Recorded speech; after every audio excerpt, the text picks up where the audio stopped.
The history of the Philippine educational system.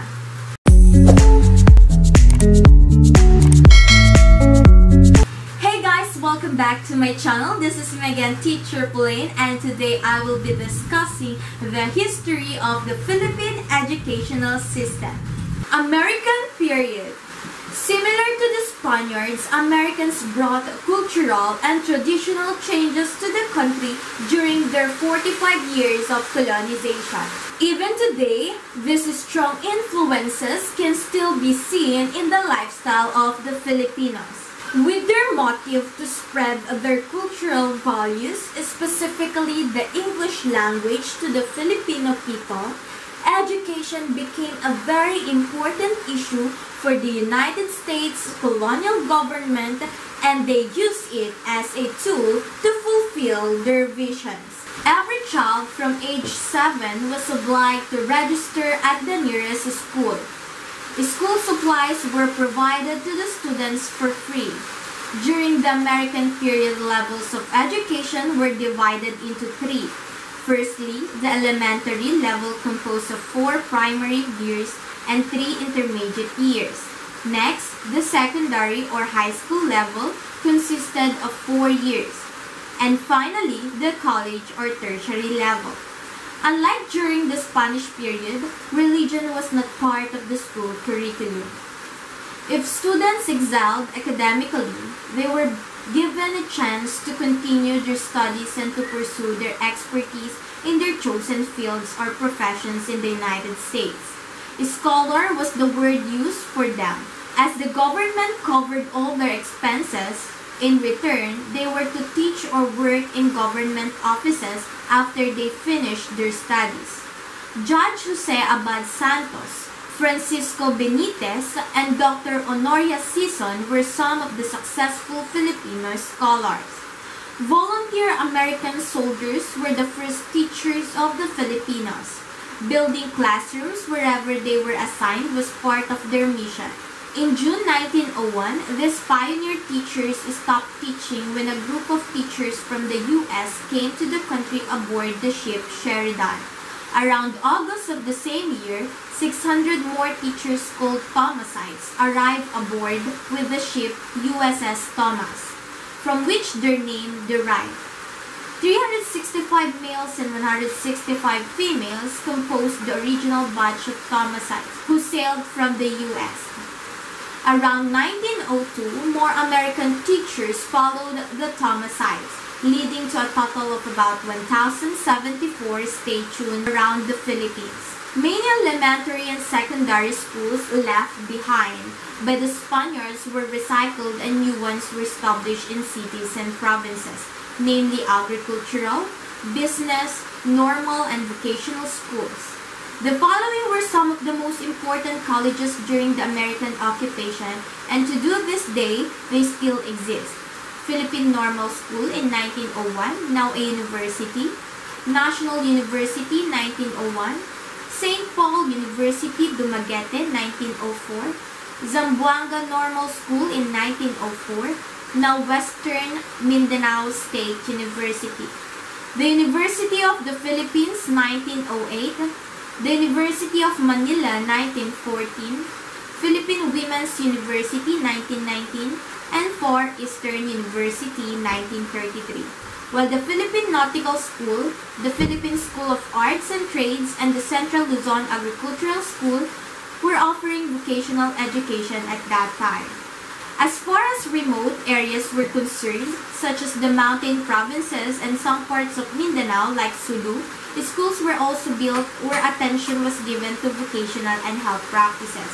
In accordance with the 1935 Constitution, free education in public school all over the country was provided by the Commonwealth.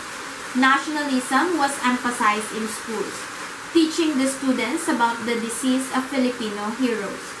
Cooking, farming, sewing, and some household activities together with vocational education were given importance. Discipline and proper manners were also not neglected. The Institute of Private Education aimed at observing private schools was established.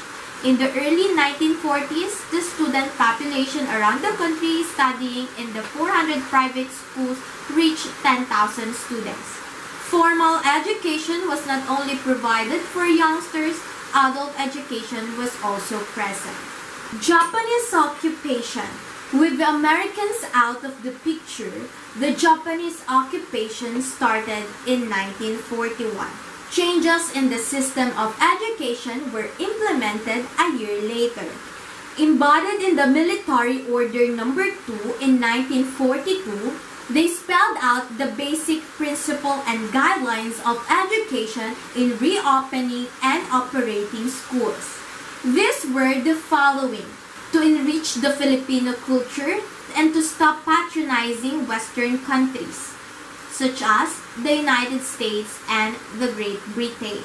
To recognize that the Philippines as a part of the Greater East Asia co-prosperity sphere so that the Philippines and Japan could have a good relations. To boost the morality of the Filipinos and instill consciousness of materialism.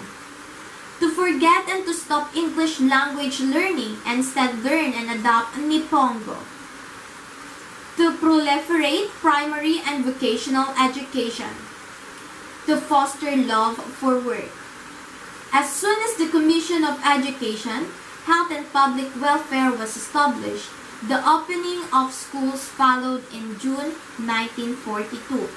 On October 14, 1943, the Ministry of Education was sponsored and created by the Japanese government. During their time, the teaching of Tagalog, Philippine history, and character education were observed in schools. Passion for work and dignity of labor was stressed. On February 27, 1945, the Department of Instruction was now under the Department of Public Instruction.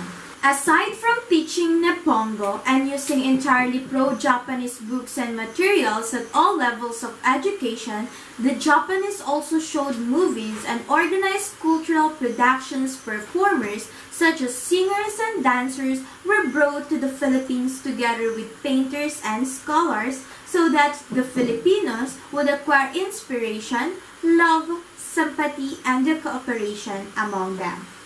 The history of education will help you to understand how past events shape the present education systems, theories, and related phenomenon in the area of teacher education in particular and education in general.